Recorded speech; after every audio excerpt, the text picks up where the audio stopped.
Ini kitab Hidayatus Salikin. Kitab Hidayatus Salikin, muka surat 26.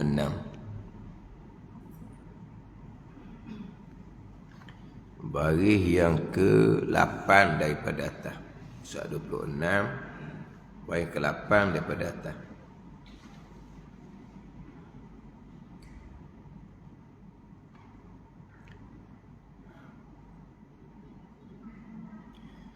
Qala al-muallifu rahimahullahu ta'ala wa nafa'ana bi'ulumihi amin.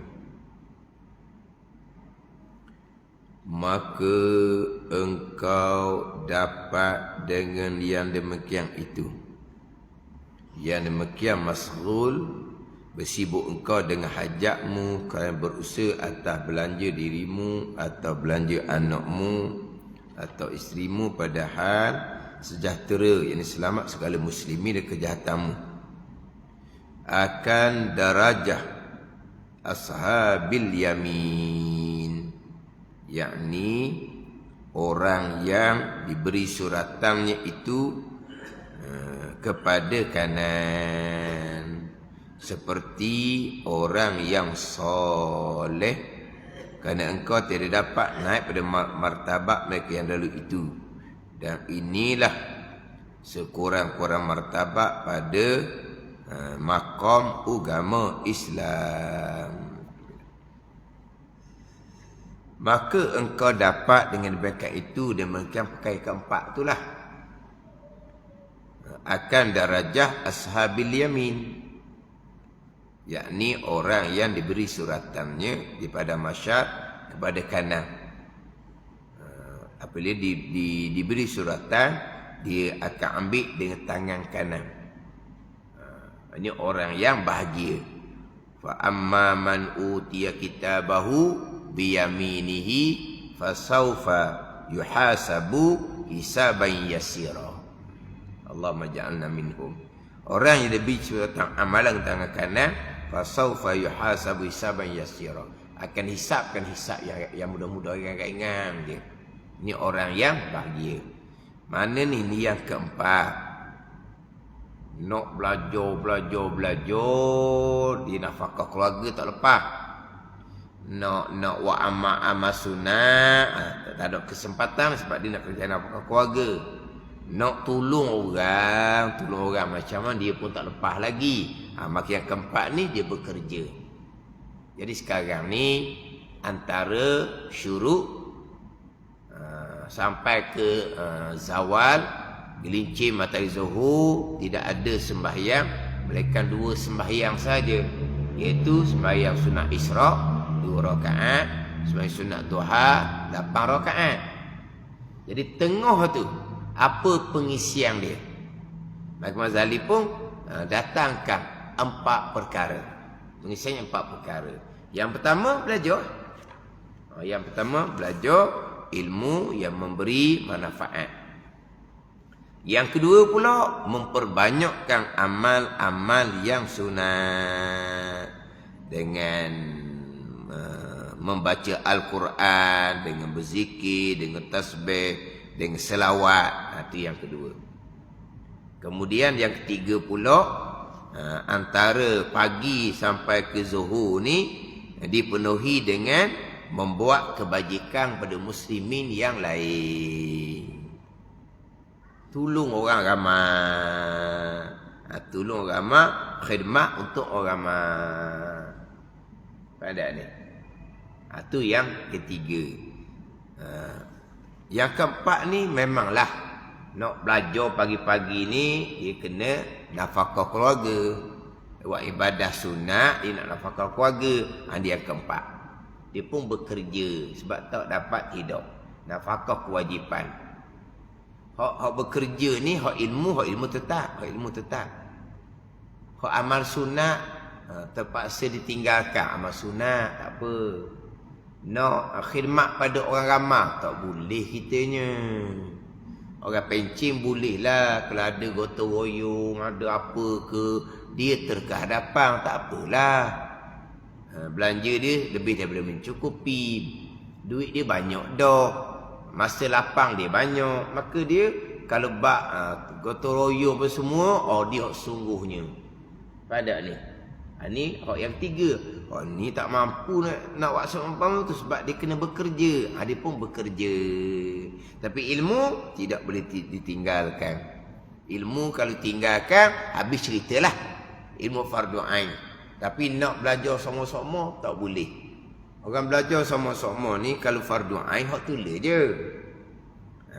Hak ilmu, hak dok sama ni, ilmu fardu kifayah. Barulah dok sama ilmu. Kalau belajar ilmu fardu ain, hak sama je. Macam contohnya, baca kitab Zahratul Murid. Dan kitab Pati Paridah hak terdahulu. Lebih kurang je lah bila masuk sifat 20 kau.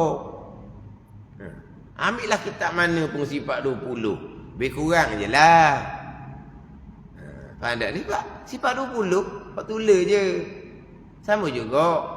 Kalau masuk bab pekoh, taharah ke apa ke. Habis satu kitab pekoh. Ambil kitab pekoh yang lain pula. Pak tulis je. Melainkan dia mendalami bab muamalah. Bab munakahat. Bab janayah. Hak tu barulah ilmu yang luar. Itu ilmu fardu kifayah. Tapi kita ni fardu ain pun bukan masalah hak tulis. Belajar pula hak tulis. Hak baru pula. Baru tahu. Ni baru dengar. Allah kata. Baru kali royak dah. Ada juga. Hak ikut FB lah. Ikut FB ni lebih banyak daripada kita ikut masjid. Ikut masjid ni tak banyak mana. Hak FB tak habis dia ikut. Kadang-kadang, orang ni baru dengar ustaz cerita benda gini. Allah kata. Berapa puluh kali dah cerita. Ada kata dah 10 kali. Tapi cerita acak kali dah baru dengar pula. Tu.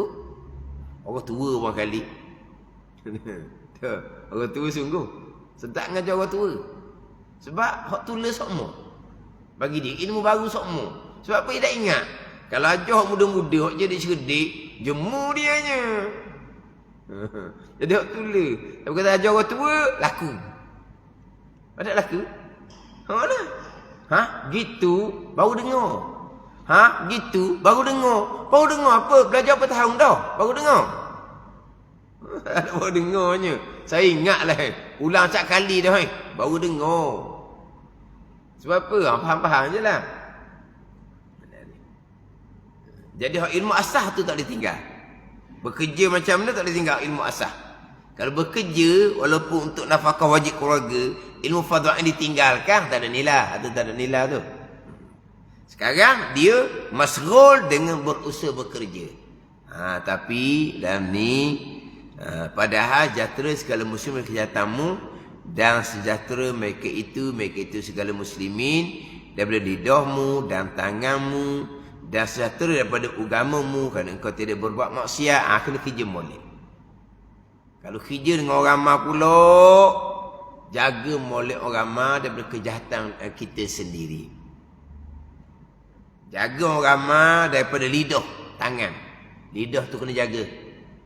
Janganlah mentang-mentang hak mari tu orang kapung ni cakap lepas-lepas je. Cakap lepas-lepas je. Pada ni, lidah kena jaga, tangan kena jaga. Kadang-kadang diumpak pula. Kadang-kadang diisyarat pula kawan dia. Ni mari dah ni. Mana? Mari orang darat. Pada orang darat. Dia orang air. Ni orang darat. Apa jadi panggil orang darat? Orang ulu ni dipanggil orang darat. Orang bandar dipanggil orang air tu mana? Ke maksud apa orang darat? Kan kita kan, mari dah orang darat. Mana apa orang darat? Orang tu orang pedalaman tu orang darat, orang Terengganu panggil. Tapi tak tahulah. Orang bandar ni orang air orang kali ke orang udara. Dia panggil orang darat. Lepas tu dia pun isyarat pada kawan-kawan dia. Ni mari orang darat ni orang Jakung tak? Orang Jakung mana? Jakung orang asli tau. Gitulah. Dia menghina orang pula. Tu habis lah tu. Sampai di masyar muflih lah kalau kerja seumpama tu. Kena jaga sungguh-sungguh lah. Sebab ngulpah lah. Orang kerja di hospital. Allah ujian besar. Orang sakit pula. Orang sakit pula lah. Macam-macam korenoh. Dia punya mulut orang sakit tu macam-macam dia kata Dia mencaruk lah. Jangan orang sakit orang tua-tua dia mencaruk mudah-mudah je. Ada ni. Mana memang kurang ajar sangat-sangat lah. Lepas tu yang buat kerja ni sabar kena tinggi lah. Sabar pahala wajib. Ingat baik ni. Orang sabar Allah beri pahala dengan pahala yang tidak terkira. Sabar lah. Sedihnya lah keluar mata dia kata, tak apalah. Janji kita boleh pahala. Kerja ginilah barulah. Besar pahala hari akhirat. Kena jaga daripada kejahatan diri, daripada lidah dan tangan. Agama kena jaga molek masa kerja, jangan buat maksiat. Masa kerja lah, dia duduk ngorak lelaki perempuan. Lelaki tu suami orang, perempuan tu bini orang. Tu berat lah tu. Ada ni. Mana kena pelihara agamamu. Kerana engkau tiada berbuat maksiat, jangan buat perkara maksiat. Tempat kerja-kerja molek. Ni bergurau senda lelaki perempuan. Panggil apa ni? Bertepuk tampur lelaki perempuan. Boleh bercakap lelaki perempuan ni apa? Bercakap yang double meaning apa panggil? Apa panggil double meaning apa? Percakapan yang ada maksud lucah sebaliknya. Dia bercakap tu dengan bini orang tu. Ni kadang-kadang tempat kerja. Tak ada adab. Tak ada. Dah lah pakaian tu tudung kepala. Kalau Terengganu ni jilbab pakai, jilbab singkat sahaja. Baju kurung ketat dia pakai. Lepas tu dia pakai pula wangi-wangian pula dia pakai. Bini orang tu. Allah tu buat kerja gitu Masuk dalam lift pula, lift campur lelaki perempuan pula. Sekali masuk tu Allah, dia punya wangian. Lihat ni. Kalau begitu habislah agama. Suami dia macam mana wallahu alam lah. Kena jaga agama. Dan satu daripada agama kena jaga molek masa kerja ni. Masa lepas lah orang perempuan bekerja, kerihik, zuhur tak semayang, asar tak semayang. Allah, tak ada apalah tu, tak ada. Dia kesedaran agama tu agak kuat. Tapi dalam bab semayang tu tak dititik beratkan. Tak ada kata boh-boh pejabat peringatan pada pekerja-pekerja perempuan dia. Ingat baik, kerihik siang hari, pergi mandi, sembahyang zuhur asar segera. Tak ada tempat mandi, kami akan keluar belanja untuk buat tempat mandi. Tak ada. Ada ni. Tergamuk. Orang yang tinggal zuhur asar tu, program baca Yasin, dialah depan di pejabat tu.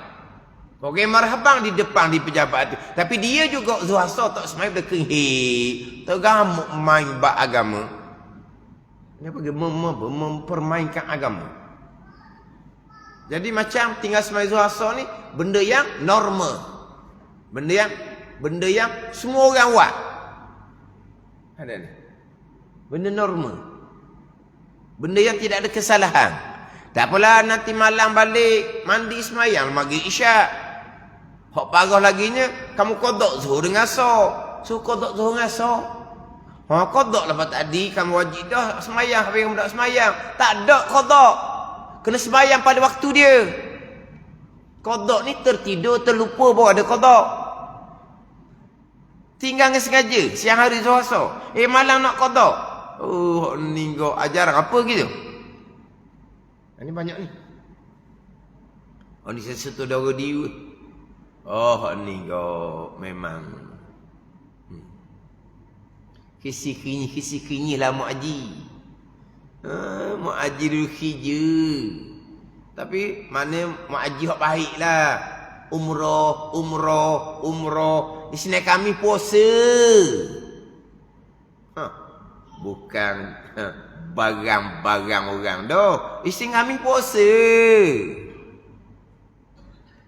Tapi bila kehit siang hari, zuhur tak semayang, asal tak semayang. Apa dia puasa isteri kami? Mana kata ditipu oleh syaitan ni? Syaitan tipu atas darat. Mana orang ditipu oleh syaitan ni, padam muka, apa? Sedang molek ngejahir. Sedang molek ngejahir tu. Lepas tu suami dia macam mana? Suami dia tahu dah. Isteri dia kering hit pagi tadi. Zuhur tak semayang, suami tahu ke dah? Biarkan sahaja. Allah dengan suami-suami tersungkur di padang mahsyar, kalau tidak diampuni oleh Allah Subhanahu wa taala. Bertaubat segera. Kenapa jadi gitu? Puncanya kejahilan. Jahil. Tinggal semayang ni tak ada maaf. Semayang ni tak ada maaf. Ini tiang agama. Sebahagian sahabat radhiyallahu anhum, sebahagian ulama tabi'in menghukumkan kafir orang tinggal sembahyang ni. Ada ni. Sebahagian sahabat, sebahagian ulama tabi'in, orang tinggal sembahyang hukum kafir terus, bukan setakat berdosa dah. Kafir terus, kekal neraka selama-lamanya. Ada ni. Puasa sunat, isnak kami pergi umrah, rajin baca Quran, rajin baca Quran. Tapi zuhur tak semayang, asar tak semayang. Kerja 20 tahun, 30 tahun. Sepenuhnya masa kerja, dia belum dalam keadaan haid. 20 tahun, 30 tahun tu. Bukan kata tiap-tiap bulan, kering waktu siang hari, tidak. Tapi biasalah, kadang-kadang suci sebelah malam. Tak apalah. Bangun, mandi-mandi, semayang isyak. Semayang subuh, zuhur asar, baiklah boleh semayang.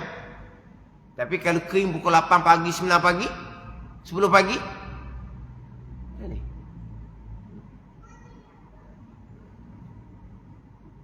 ni dia tak sama ni, tak sama. Ada orang dia banyak kering sebelah malam, ada orang banyak kering sebelah siang. Ada orang yang dia kata lebih kurang je lah, kadang malam, kadang siang. Tapi maknanya kering sebelah siang ni memang separuh lah tau. Ke macam mana? Ke 3-4 kali, 3-4 bulan kering malam, sekali je kering siang. 3-4 kali, 3-4 bulan kering malam, sekali je kering siang. Gitu. Lebih kurang je kering sebelah malam, kering sebelah siang. Dan ada yang kata lah, dia kata Wallahualam, dia kata dia lebih acak kali siang hari, dia kata. Dan siang hari? Zuhur macam mana? Asar macam mana? Tiap-tiap bulan Lepas tu kita suruh belajar. Daripada kita belajar tu, salah kita tu, mana kita boleh nampak lalu dah. Allah, kenapa jadi gitu? Kenapa jadi gitu? Sebab faham tadi tak mandi, maka zuhur tak apa dak semayang pun sebab belum mandi. Asar tak apa dak semayang pun sebab belum mandi. Waktu jahil sangat-sangat. Jahil tuki orang panggil. Nak panggil jahil apa lagi? Orang jahil berat ni. Jahil tuki, jahil apa lagi? Jahil tuki je. Waktu ialah orang beratnya. Orang lain tak ada dah. Jahil tuki. Dia faham kerana dia belum mandi, maka zuhur tak wajib semayang. Kerana dia belum mandi, asar tak wajib semayang. Itu jahil tuki, jahil sangat-sangat. Jahil fardhu ain panggil tu. Mandi itu syarat untuk menyempurnakan syarat sah semayang. Yang mewajibkan semayang suci haid dan nifas, kering tu wajib semayang segera dah.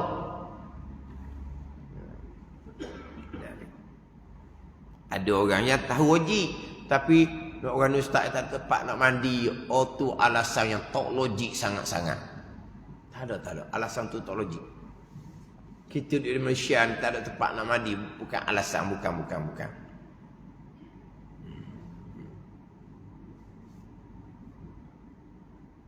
Waktu mengajar di masjid, dulu saya pernah mengajar di pejabat, sentuh bak ni Sentuh bak ni, senyak tupah. Senyak tupah kau puan. Senyap. Tak kata apa. Dia biasa perempuan ni dia banyak pak dia lelaki sebelah, perempuan sebelah. Perempuan ni dia banyak ni. Banyak bertanya. Dia kita orang perempuan ni dia aktif sikit.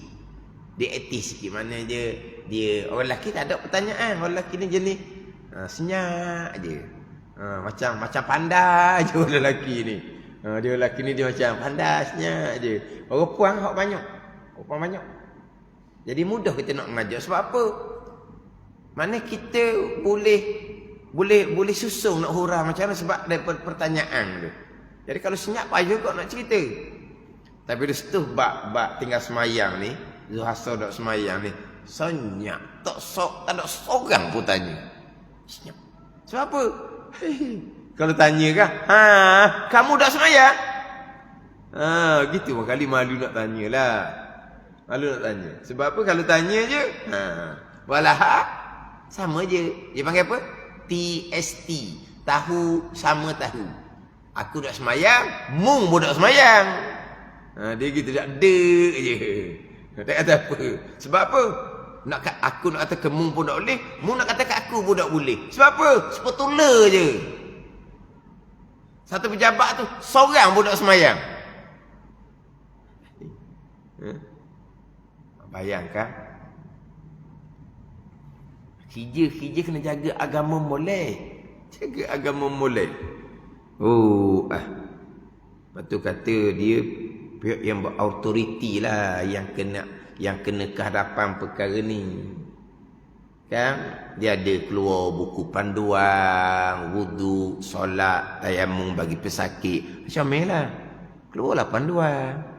Panduan kepada pekerja-pekerja wanita yang kerihit pada waktu siang hari ketika berada di tempat kerja.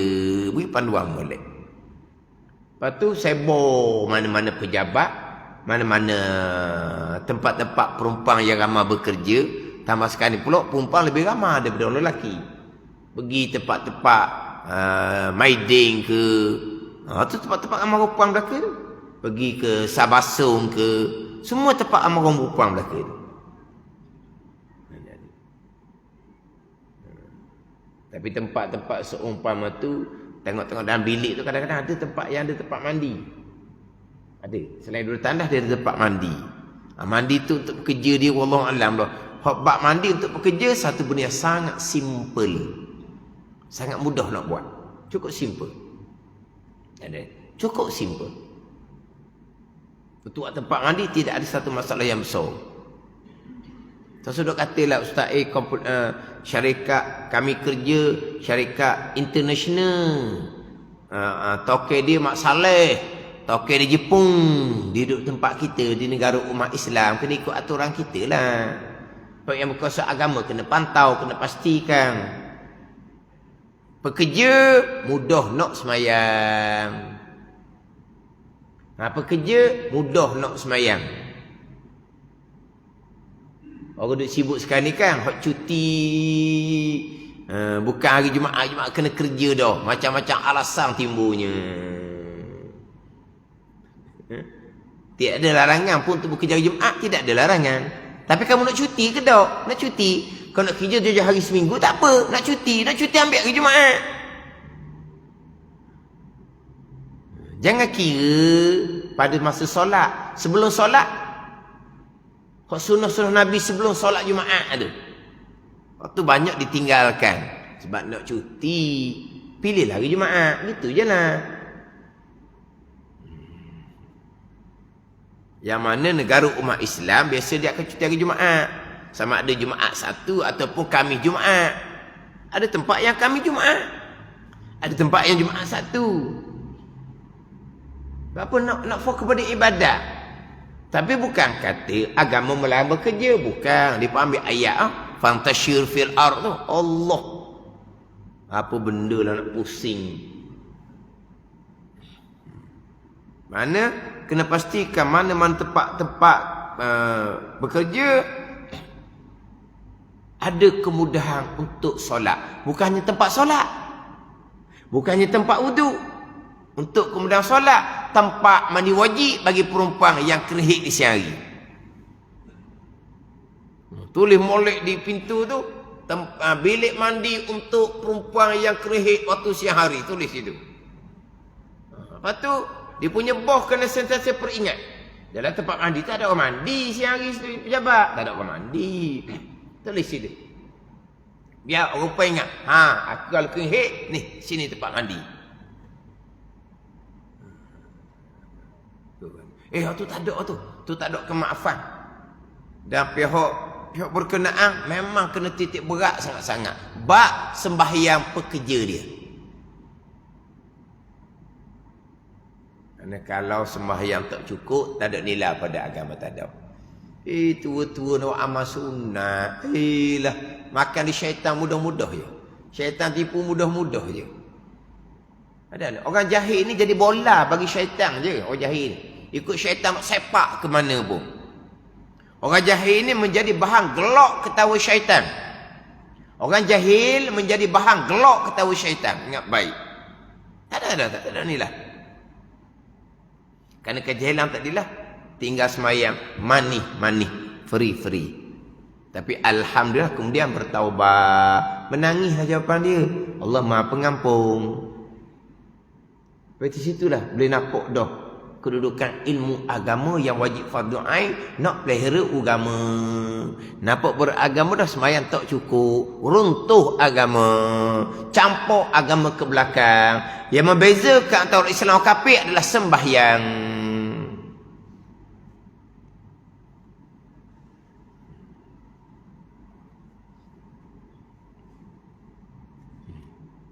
Sebenarnya realitinya memang ramai orang perempuan tak semayang.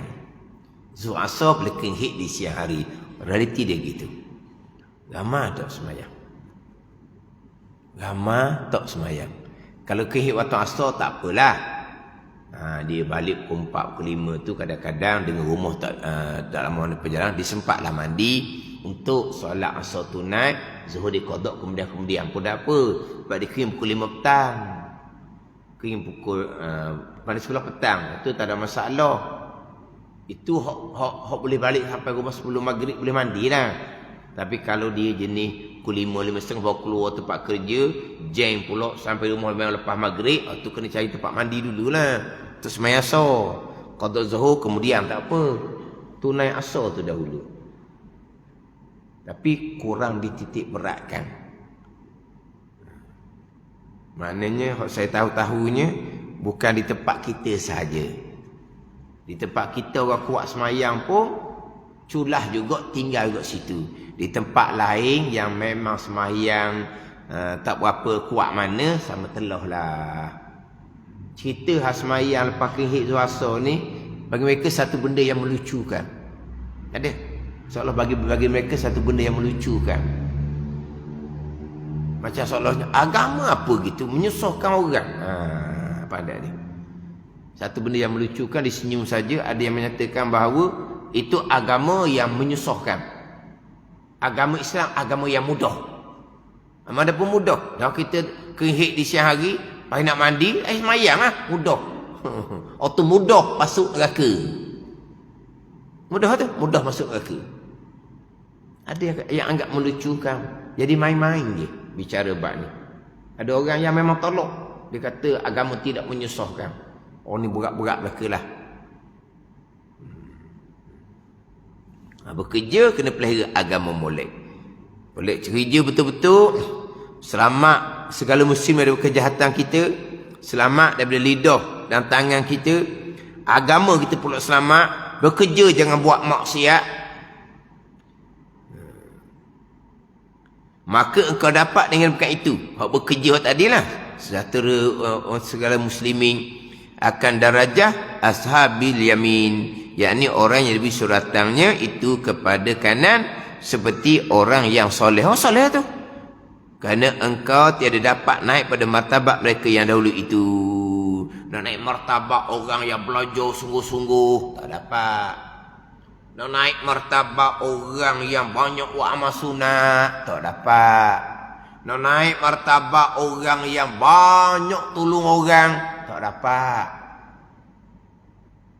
Sebab apa? Sebab nak kena fokus pada kerja. Kerja kan nak sembahyang sunat tak sempat, tak sempat amal sunat pun tak sempat.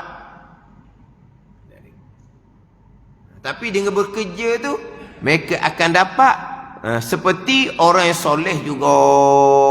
Orang soleh lah akan dapat suratan amalan dengan tangan kanan, maknanya orang bahagia, ahli syurga. Dan inilah hak martabat orang yang keempat yang bekerja ni, sekurang-kurang martabat pada agama Islam. Sekurang-kurang martabat, gitulah. Jadi bekerja, tak ada amal sunat, tak ada.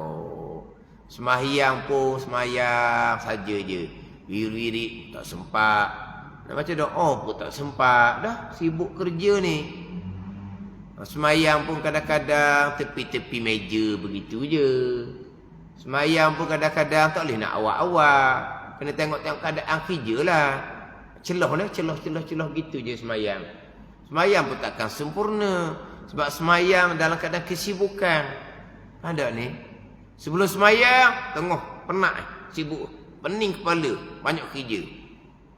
Lewat dah ni kena sembahyang. Sembahyang pun takkan sempurna. Bila otak ni tengah mikir hak kerja. Ada ni. Otak tengah mikir hak kerja. Tapi tetap dijaga juga ibadah dia sekadar. Gitu je lah. Ini kata sekurang-kurang martabat. Kurang-kurang martabat. Sebab dia nak fokus macam yang pertama, kedua, tiga, dia tak ada keluangan. Ini sekurang-kurang martabat. Ada pun martabat yang kepada ini, maka itu martabat ashabus syimal, yakni orang yang diberi suratannya daripada kirinya, dan itulah orang yang dipermain-mainkan oleh syaitan. Dipermain-mainkan oleh syaitan dia. Dikuda-kudakan oleh syaitan. Dijadikan umpama bola oleh syaitan. Kerja semata-mata duniawi. Dalam bekerja hukum hakam tidak dijaga. Perhubungan lelaki perempuan tidak dijaga. Sembahyang pun tidak dijaga. Tak ada apa lah tu. Itu ashabus syimal. Orang yang akan timur suratan dengan tangan kiri. Orang yang celaka, ahli neraka. Waliyazabillah. Wallahu a'lam.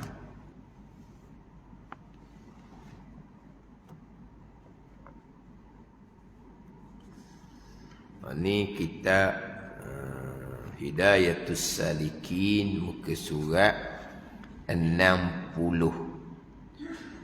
Surat 60, baris yang ke-10 daripada atas. Baris yang ke-10 daripada atas. Qala al-muallifu rahimahullahu ta'ala wa nafa'ana bi'ulumihi amin.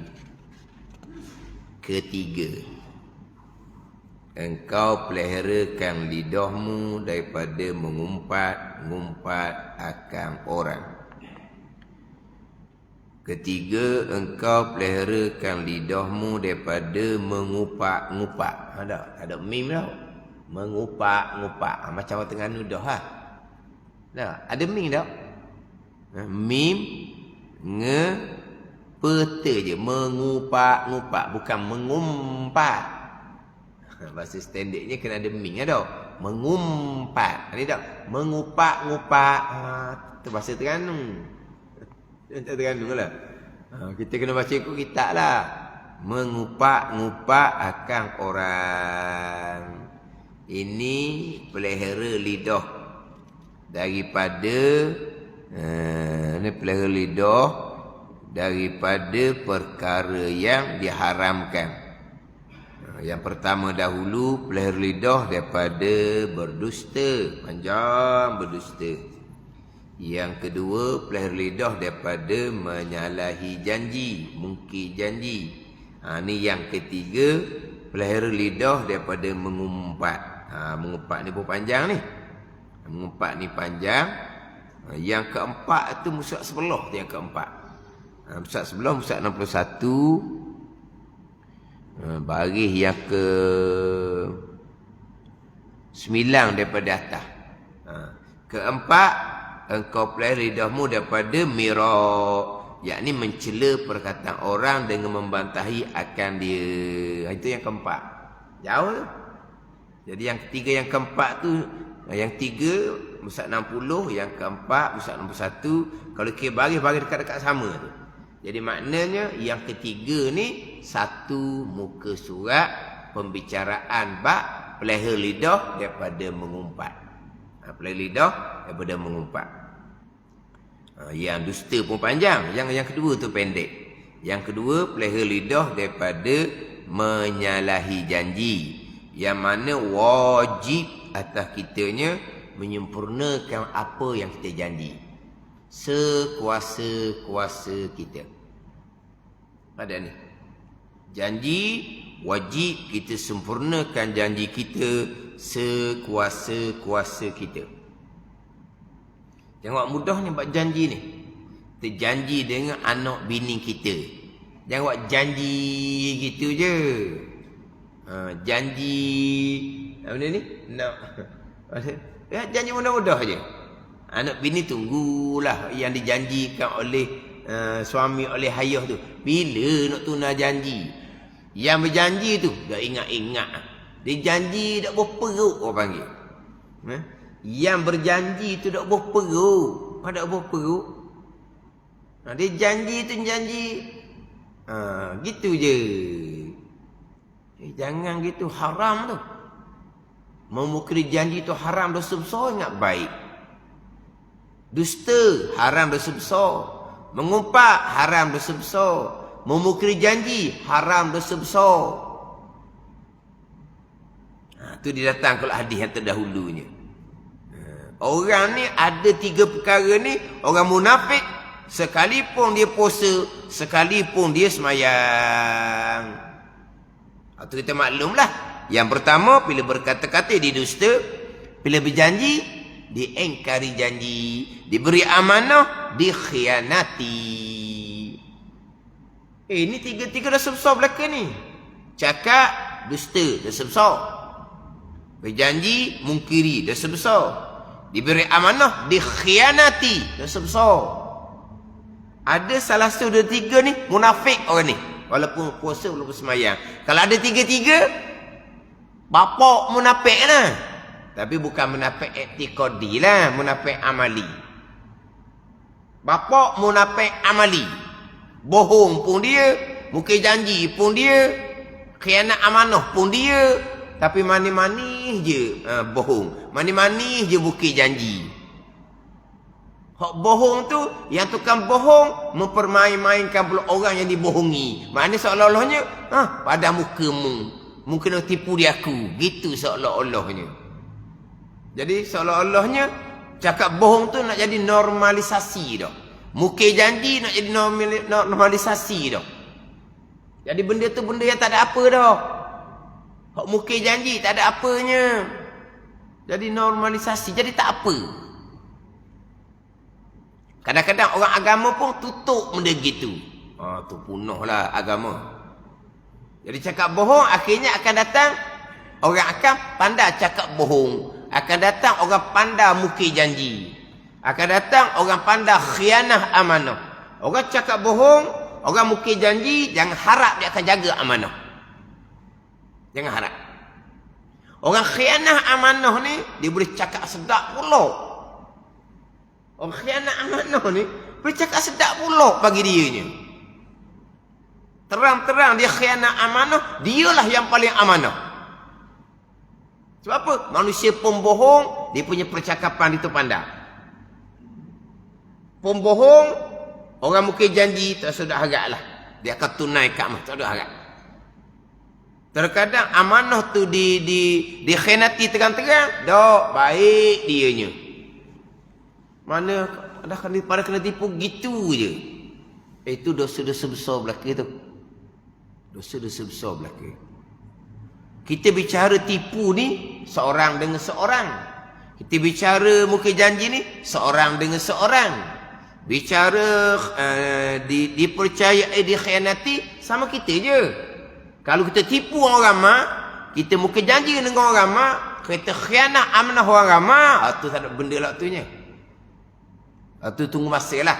Balasan daripada Allah Subhanahu wa ta'ala akan timpa kehinaan.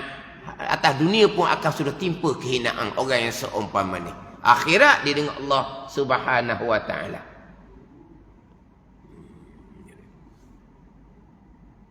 Ini perkara yang besar-besar belaka ni. Benda yang besar. Cakap kena jaga betul-betul. Jangan ada bohong. Berjanji je. Jangan kita berjanji umpama bulan bintang. Berjanji umpama bulan bintang hanya untuk membohongi saja. Lepas tu, tahu tak boleh tunai? Tahu tak, tak boleh tunai. Oh, tu awal-awal lagi dah. Sama kita cerita macam ayah tadi. Dia berjanji. Dia boleh tunai ke tak janji dengan anak? Oh, tak mampu nak tunai. Yang kamu janji tak? Apa dah ni? Harap budak tu. Bilalah. Kata kemuk. Ayahmu tu janji kau saja je jadi satu mainan pula dah. Anak duk tunggu. Mak pun katalah ayahmu tu mesti duk agak lah. Dia janji kosong kemuk. Jangan. Pada ni. Dusta kepada anak pun haram dah.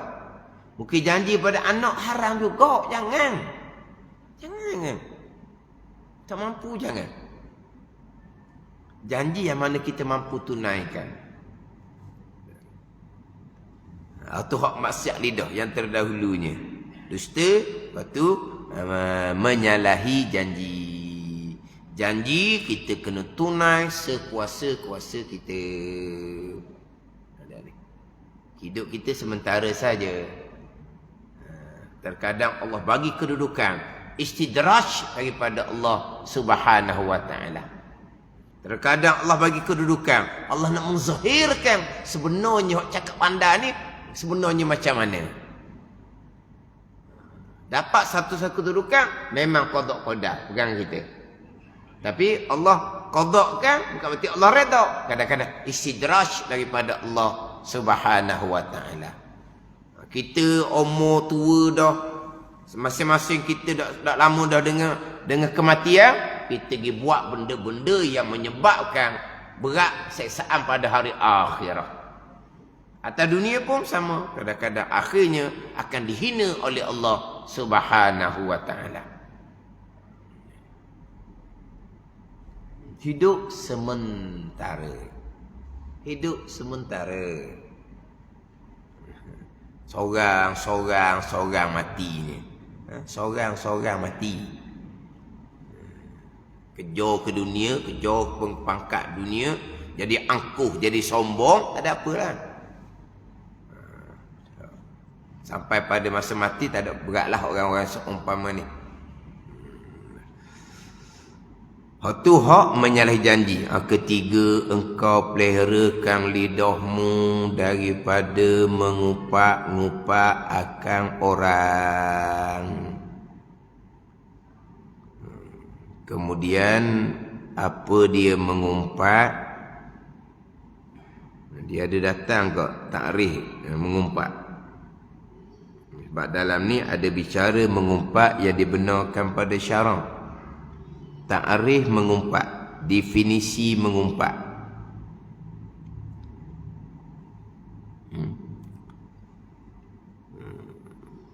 Saya dah tengok molek tadinya. Tapi dok silap ingatan sayanya. Oh, ada di bawah tu. Ada di bawah. Bawah sekali tu. Ada makna mengumpat. Baris yang ke-10 baris ke-9 daripada bawah. Bermula makna mengumpat itu bahawa engkau sebut akan manusia dengan barang yang dibencinya akan dia jika didengarnya. Sama ada engkau sebut itu akan sifat kekurangannya pada badannya atau perkataannya atau perbuatannya atau agamanya atau dunianya atau kainnya atau rumahnya, atau binatangnya. Atau binatangnya. Oh, ni contoh ni. Oh, contoh saya mengaji lah. Atau binatangnya, seperti kata lembu kamu kuruh kering. Itu contoh. Allah. Atau rumahnya, atau binatangnya. Ni tu sebut ni. Seperti kata lembu kamu kuruh kering. Kerana kata begitu tuannya marah. Marah ke kalau kata lembu kuruh kering? Marah? Marah dah. Oh, macam tak pandai jaga lembu aku kering. Binatang pun. Bukan kata ke binatang, kata ke tuan dia. Kalau kata binatang nak ngumpat. Kalau kata, lembu, mu kuruh lembu, tak ngumpat gitu. Ni kata depan tuan dia, Allah lembu mu ku kering lembu mu. Mengumpat. Atau bangsanya, atau barang sebagainya. Sebut engkau akan manusia dengan barang yang dibenci akan dia. Itu nanti kita akan pergi. Cuma bab mengumpat ni saya selalu tekan. Mengumpat bukan kata di belakang. Mengumpat kata di hadapan sama, kata di belakang sama. Mengumpat adalah berkata benda yang sebenar. Benda tak sebenar dipanggil dusta, fitnah, tahmah. Ingat baik. Di sinilah kadang-kadang tak lepas. Mengumpat kata depan, kata belakang, kata depan tak mengumpat, itu salah awal-awal. Yang keduanya, kita tak mengumpat, kita kata benda sebenar. Sebenar tu mengumpat. Kalau tak sebenar, dia panggil dusta, fitnah, tahmah. Nanti di bawah tu bawa cerita berkaitan dengan takrif mengumpat. Kerana firman Allah Ta'ala, wala yarta' ba'dukum ba'da ayuhibbu ahadukum an ya'kula lahma akhihi maita fakarihtumu. Artinya jangan ni. Batu mengumpat haram ijma' ulama. Ni Quran kata ni. Dan jangan, artinya jangan mengumpat. Wala yarta' ada dang tu. Dan jangan mengumpat. Setengah kamu akan setengah kamu. Tengok ni, Quran larang terang-terang. Mengumpat haram ijma' ulama, dan kebanyakan ulama mengumpat haram, dosa besar. Adakah suka seorang kamu bahawa memakan daging saudara yang mati? Suka ke? Makan daging saudaranya mati, maka benci kamu akan dia. Memang kita takkan suka makan dengan saya mati, maka benci kamu, maka janganlah mengumpat. Dan hasil makna ayat ini bahawa menyerupakan Allah Ta'ala mengumpat itu seperti memakan bangkai pada pihak haramnya dan kejinya, seperti makan daging saudara yang sudah mati. Makan bangkai itu Allah Ta'ala bandingkan dengan mengumpat. Tapi Quran tak larang terang-terang, jangan mengumpat, oleh setengah kamu akan setengah. Apa ada ni?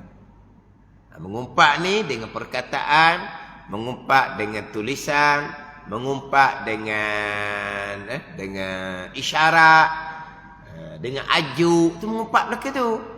Isyarat. Pernah berlaku Aisyah radhiyallahu anha, selepas sahabat berjumpa dengan Nabi SAW, sahabat tu balik keluar, sahabat tu rendah.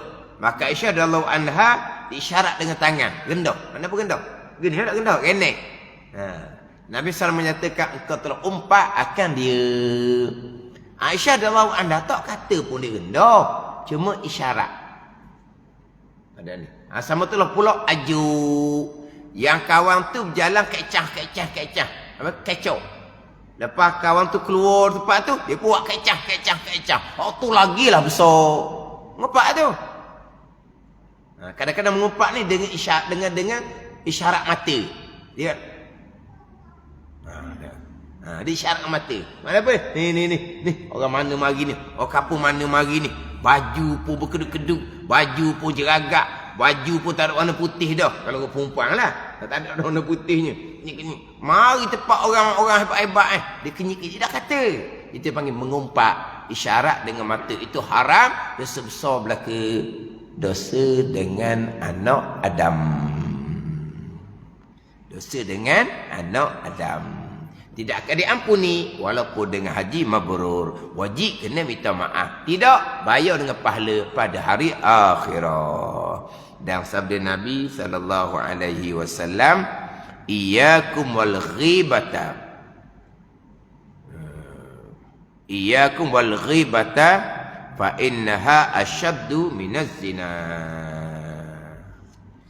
Wallahu a'lam. Bismillahirrahmanirrahim. Alhamdulillahirabbil alamin.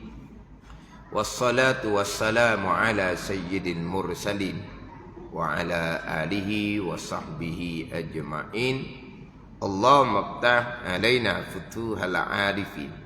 Allahumma allimna ilma akadamin wa fahimna famasabikin warzuqna ruqat talibin.